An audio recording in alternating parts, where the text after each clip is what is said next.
Mrs. Rajavi, ladies and gentlemen, before I begin my own remarks, I want to tell you that Mayor Giuliani, Rudolph Giuliani, who has been here at many of these gatherings, regrets that he cannot be here today, but asked me, as part of my own remarks, to tell you that his body may not be here, but his heart and his mind are, and he will continue to fight for you and with you as he has in the past.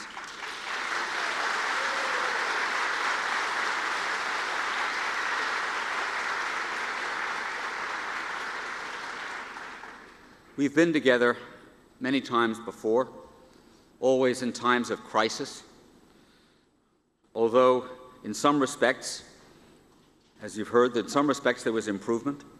MEK-POMI was removed from the hated list of foreign terrorist organizations that it should never have been on in the first place.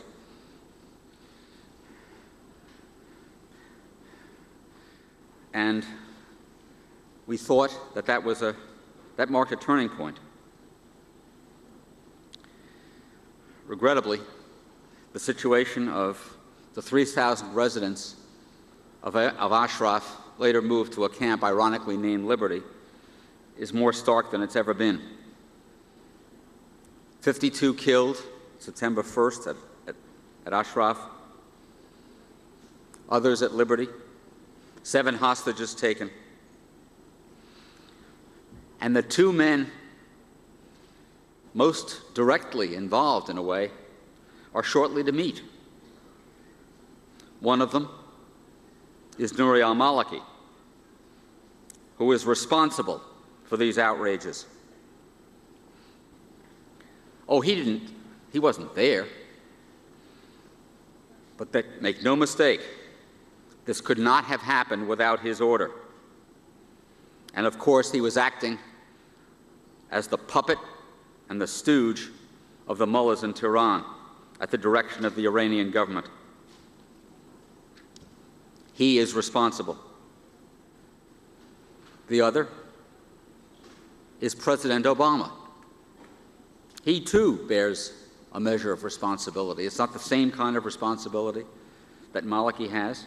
He didn't give any order, and I'm sure he is very sorry about what happened. And if he could simply wish it away, there's no doubt that he would. But he could have prevented it, and he has the power to make sure that it doesn't happen again, and we are here to make sure that he exercises that power.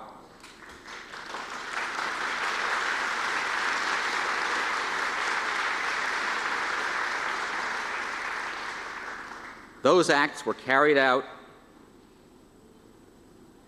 by Iraqi soldiers using United States equipment, weapons, vehicles. We all saw the videos of the attacks in 2009 and 2011 when U.S. vehicles were used to run over the residents, and U.S. weapons were used to shoot and kill them.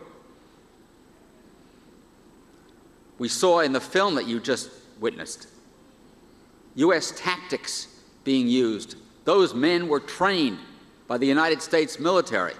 They carried themselves,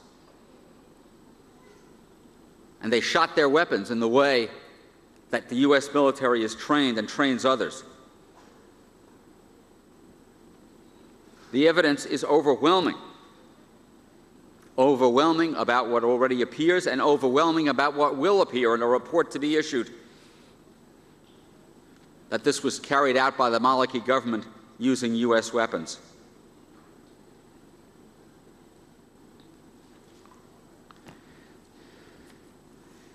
Now,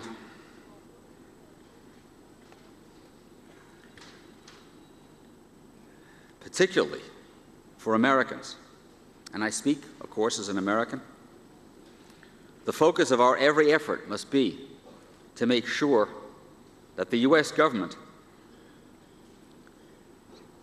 takes up its responsibilities, both for what it can do and for what it has done. What it can do is to stop the persecution in 2 ways. One, make it clear to the Maliki government that arms and support will be cut off. As Ed Rendell says, if even one more person is hurt, we have the capacity and we have the means to do that.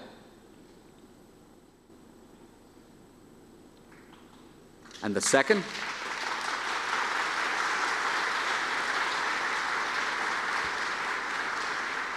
is to do our part to lift those people out. We have the means and the capacity to do it. Why should we do it? Of course, it's the right thing to do. And you know, there was a time when that would have been enough to say to the United States that it's the right thing to do, and it would have been done. But if we have to advance other reasons, let's advance other reasons. In 2003, a United States Major General signed the document that I'm holding up, guaranteeing the residents of Ashraf that in return for disarming, they would be treated as protected persons under the Fourth Geneva Convention. That was reiterated in a two-page letter in 2004,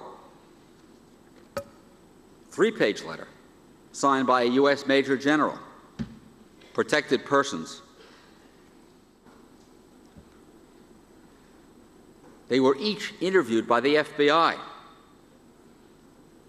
They were given identity cards, and I saw many of you hold them up. Identity cards like this, that they are protected persons under the Fourth Geneva Convention, and telling them how to get in touch with U.S. authorities if they need help.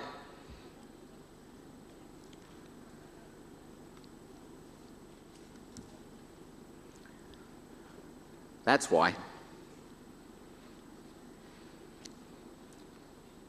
I'm here to tell you that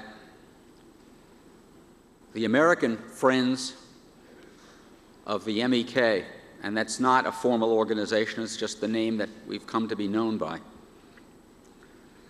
are not going to falter and are not going to be silent. You know, there used to be a time in my life when I thought that things like what you saw on that video, that nature itself would get up and rebel and stop it from happening. Well, there's a terrible expression. There's a terrible expression in Hebrew that says that that doesn't happen. It describes what happened during the Holocaust.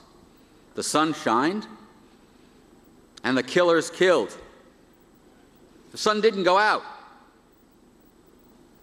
It kept on shining, and the killers killed.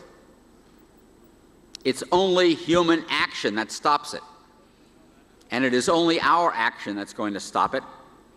We know that, and we are going to take that action.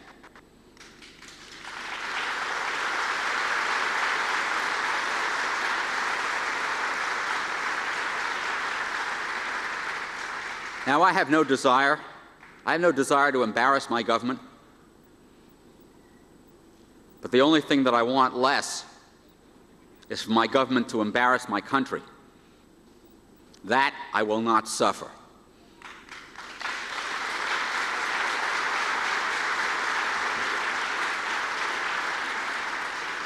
And so, as you've heard, I will be meeting next week with a member of the executive. I will give her a letter from all of us to the President and make it clear to her that unless there's action, that letter will become public.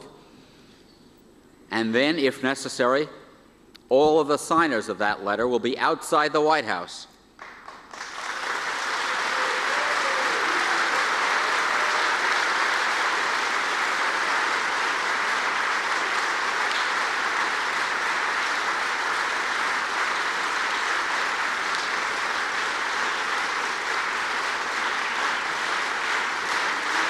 And we and you will be heard.